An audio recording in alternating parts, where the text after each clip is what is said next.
அன்பு உறவுகளுக்கு இனிய வணக்கங்கள். இன்றைய பதிவு மிகவும் சுவாரஸ்யமான பதிவு. இன்னைக்கு நாம பார்க்க போகும் ஜோடி அபூர்வமானது. ராசி மண்டலத்தின் தொடக்கமான மேஷ ராசி ஆண் மற்றும் ராசி மண்டலத்தின் நிறைவான மீன ராசி பெண் இருவரும் இணைந்தா திருமண வாழ்க்கை எப்படி இருக்கும்? ஒருவர் எதற்கும் அஞ்சாத போர் வீரன், இன்னொருவர் அமைதி தேடும் ஆன்மீக பெண். இவங்களுக்குள்ள இருக்கும் ஈர்ப்பு எப்படிப்பட்டது? இவங்களுடைய வாழ்க்கை நீண்ட காலம் இனிமையா இருக்க என்ன செய்யணும்? இந்த மாதிரியான தகவல்களை விரிவா பார்க்கலாம் வாங்க. மேஷ ராசி நெருப்பு தத்துவம், மீன ராசிங்கிறது நீர் தத்துவம். பொதுவா நெருப்பும் நீரும் பகைன்னு சொல்லுவாங்க. ஆனா இங்க மீனம்ங்கிறது ஒரு ஆறு மாதிரி.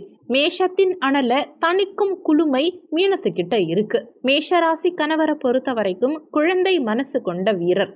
மேஷராசி கணவர் செவ்வாயின் ஆதிக்கத்துல இருக்கவங்க. எதையும் உடனே செய்து முடிக்கணுங்கிற துடிப்பு இவங்க கிட்ட அதிகம் இருக்கும். இவருக்கு வஞ்சகம் தெரியாது. கோபப்பட்டாலும் அடுத்த நிமிஷம் அதை மறந்துடுவாங்க. எதையும் மறைக்காம நேருக்கு நேர் பேசுபவர்களா இருப்பாங்க. தன்னுடைய மனைவிய தனது உயிரா கருதுவாங்க.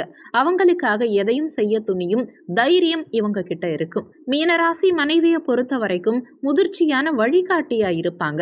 மீனராசி மனைவிக்கு அதிபதி குரு பகவான். குருனாலே ஆசிரியர் அல்லது வழிகாட்டி.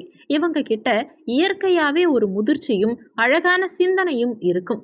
இவங்க மிகவும் மென்மையானவர்களா இருப்பாங்க. கருணை உள்ளம் கொண்டவர்களா இருப்பாங்க. மற்றவங்களுடைய கஷ்டங்களை எளிதில் புரிஞ்சுக்கிட்டு உதவி செய்பவர்களா இருப்பாங்க. மேஷராசி கணவரை மாதிரி அவசரப்பட மாட்டாங்க. எதையும் அமைதியா தெய்வீகமா அணுகுவாங்க. கணவரின் ஆக்ரோஷத்தை மாற்றும் மந்திர சக்தி மீனராசி பெண் கிட்ட உண்டு. ஒரு நிஜ வாழ்க்கை உதாரணத்தை பார்க்கும்போது மேஷராசி கணவர் வெளியில ஏதோ ஒரு பிரச்சனையில டென்ஷனா வீட்டுக்கு வந்து கத்துறாருன்னு வச்சுப்போமே. மற்ற ராசி பெண்கள்னா பதிலுக்கு சண்டையிடுவாங்க. ஆனா மீனராசி மனைவி அவர் கத்தும்போது அமைதியா ஒரு டம்ளர் தண்ணீரை கொடுத்துட்டு சிரிப்பாங்க. அந்த சிரிப்பிலேயே மேஷராசி கணவரின் பாதி கோபம் குறைஞ்சு போயிடும். அவர் அமைதியான பிறகு மென்மையா பேசி அவர் செய்த தவற உணர வைப்பாங்க. இதுதான் மீனத்தின் சைலண்ட் பவர். இருவருக்கும் இடையேயான உறவின் பலத்தை பொறுத்த வரைக்கும் மேஷராசி ஆண் ஒரு இயந்திரம் மாதிரி ஓடி உழைப்பாங்க. ஆனா இதுக்காக ஓடுறோங்கிற தெளிவை மீனராசி மனைவி தான் கொடுப்பாங்க. இந்த தம்பதிகளுக்கு இடையே ஒரு தெய்வீகமான ஈர்ப்பு இருக்கும். இவங்க இருவரும் சேர்ந்து கோவிலுக்கு செல்வது அல்லது தியானம் செய்யறது இவங்களுடைய உறவை இன்னும் பலப்படுத்தும். மேஷராசி ஆண் மனைவியின் அறிவை கண்டு வியப்பாங்க. மீனராசி பெண் கணவரின் தைரியத்தை பார்த்து பெருமைப்படுவாங்க. ஒரு நிஜ வாழ்க்கை உதாரணத்தை பார்க்கும்போது வீட்டுக்கு ஒரு பெரிய முதலீடு செய்ய போறாங்கன்னு வச்சுப்போமே.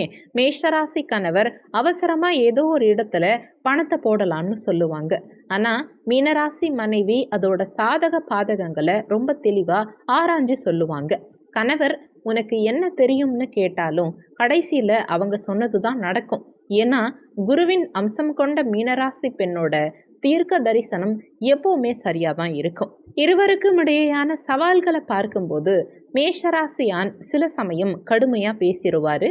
மிகவும் மென்மையான மனம் கொண்ட மீனராசி பெண் அதை நினைச்சு உள்ளுக்குள்ள வருத்தப்படுவாங்க. மேஷராசி கணவர்களே, உங்க மனைவி ஒரு பூ மாதிரி. அவங்க கிட்ட அதிகாரத்தை காட்டாதீங்க. நீங்க காட்டும் சிறு அன்பே அவரை உலகம் முழுவதும் சுற்ற வைக்கும். மீனராசி பெண்களே, உங்க கணவர் ஒரு குழந்தை மாதிரி. அவர் கோபத்துல பேசுறத பெருசா எடுத்துக்காதீங்க. உங்க பொறுமை தான் இந்த இல்லறத்தின் அஸ்திவாரம்ங்கிறத புரிஞ்சுக்கோங்க. நெருப்பை அணைக்கும் நீரா இல்லாம அந்த நெருப்பை பாதுகாக்கும் நீரா இருங்க. மேஷமும் மீனமும் இணையறதுங்கிறது ஒரு அழகான ஓவியம் மாதிரி. ஒருவரின் வேகம் மற்றொருவரின் நிதானத்தோடு சேரும்போது அது ஒரு வெற்றிகரமான வாழ்க்கையா மாறும். முதல் ராசியும் கடைசி ராசியும் இணைந்து ஒரு முழுமையான வாழ்க்கையை வாழ வாழ்த்துக்கள்.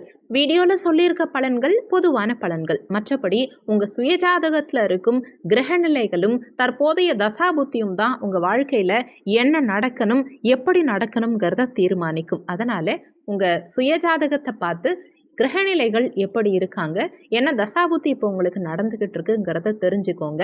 அதற்கேற்ப உங்களுக்கு ஏதாவது பிரச்சனைகள் இருந்தால் பரிகாரம் பண்ணிக்கிட்டீங்கன்னா அந்த பிரச்சனைகள் தீரும். நீங்கள் சுயஜாதகம் பார்க்க நினைத்தா கீழே ஜாதகம் பார்க்கன்னு கொடுத்துருக்க நம்பருக்கு வாட்ஸ்அப் பண்ணுங்க. நன்றி. மற்றும் ஒரு நல்ல பதிவில் மீண்டும் சந்திப்போம்.